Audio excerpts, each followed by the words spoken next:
tingkat keasaman yang 3,9 membunuh bakteri patogen. Madu juga konon lebih bagus dari dextromethorphan yang menyembuhkan batuk. Madu juga bersifat probiotik, obat kuat, sumber energi instan, meningkatkan imunitas, ya. Kemudian dia juga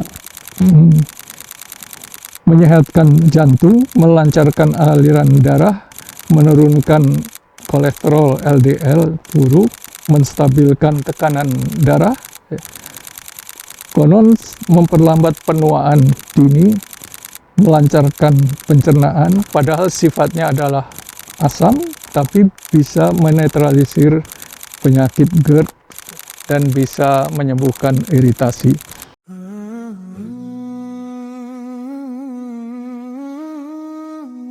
Bismillahirrahmanirrahim.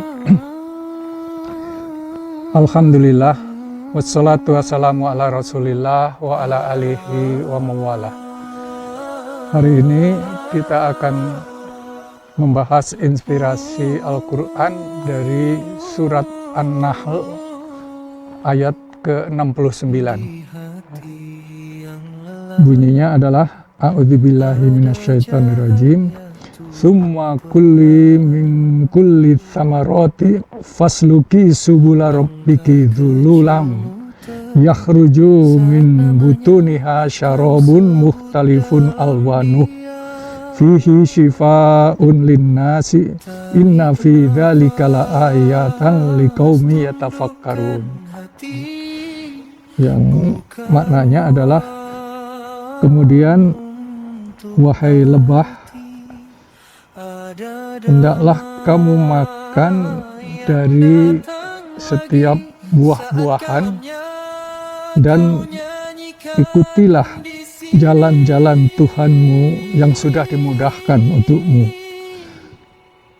Akan keluar dari perut mereka minuman yang bermacam-macam warnanya. Di dalamnya ada obat penyembuh untuk manusia. Sungguh yang demikian itu menjadi ayat tanda-tanda bagi orang yang berpikir. Di dalam kitab tafsir, misalnya Ad-Durrul Mansur, itu dijelaskan terutama pada kalimat fihi shifa'un linnas. Di dalamnya ada obat untuk manusia. Sebelumnya dijelaskan bahwa yang keluar dari perut lebah itu adalah asal madu. Beberapa tafsir mengatakan yang disebut obat itu ada dua, ialah madu dan kedua Al-Quran. Madu untuk obat penyakit, Al-Quran untuk obat penyakit hati. Kita akan membahas inspirasinya tentang madu sebagai obat penyakit dulu. Dalam tafsir dijelaskan ada hadis Nabi yang menceritakan ada seorang sahabat yang datang kepada Nabi, "Ya Rasulullah, ada temanku sakit perutnya." Maka oleh Nabi diperintahkan suruh minum madu. Setelah minum, sahabat datang lagi dan berkata, "Kok nggak sembuh ya Rasulullah?" Nabi bilang, "Suruh minum lagi." Kedua kali masih belum sembuh juga. Kemudian Nabi bersabda lagi, "Suruh minum lagi." Perutnya yang berdusta, tapi Allah tidak pernah berdusta. Maka minumlah yang ketiga kali, akhirnya sembuh.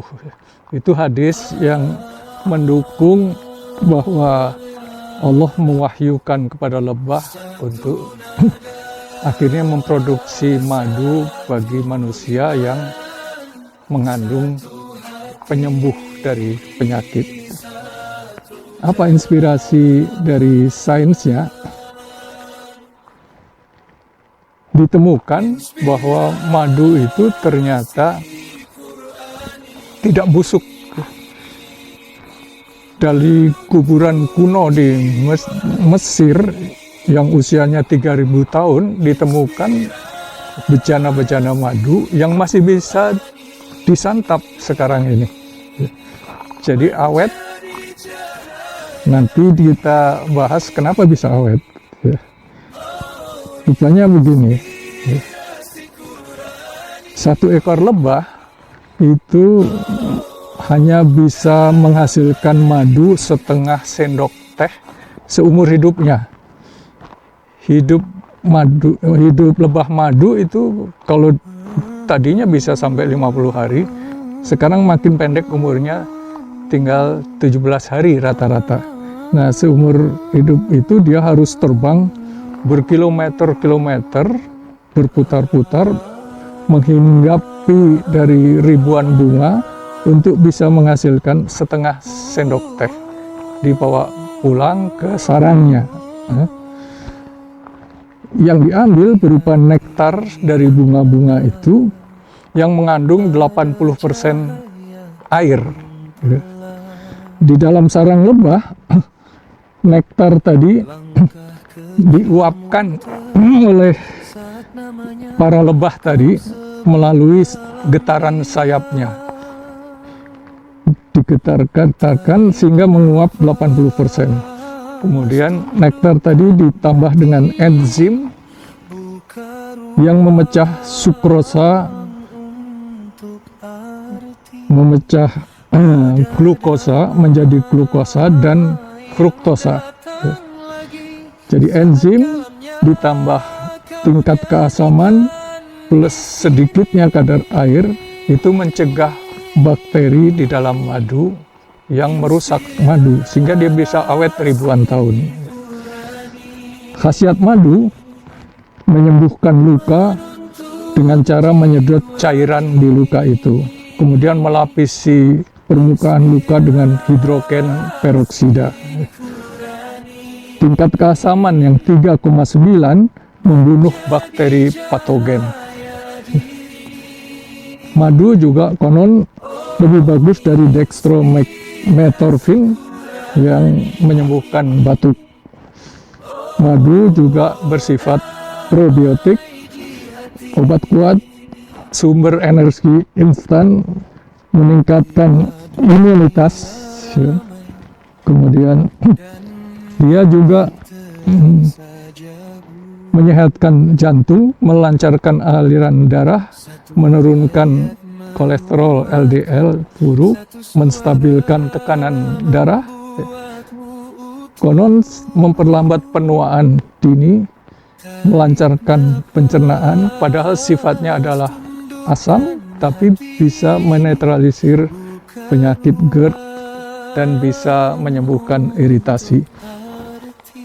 Jadi luar biasa ayat Al-Quran dalam surat An-Nahl tadi yang mengungkap khasiat dari madu yang dalam bahasa Arab disebut asal. Wallahu a'lam.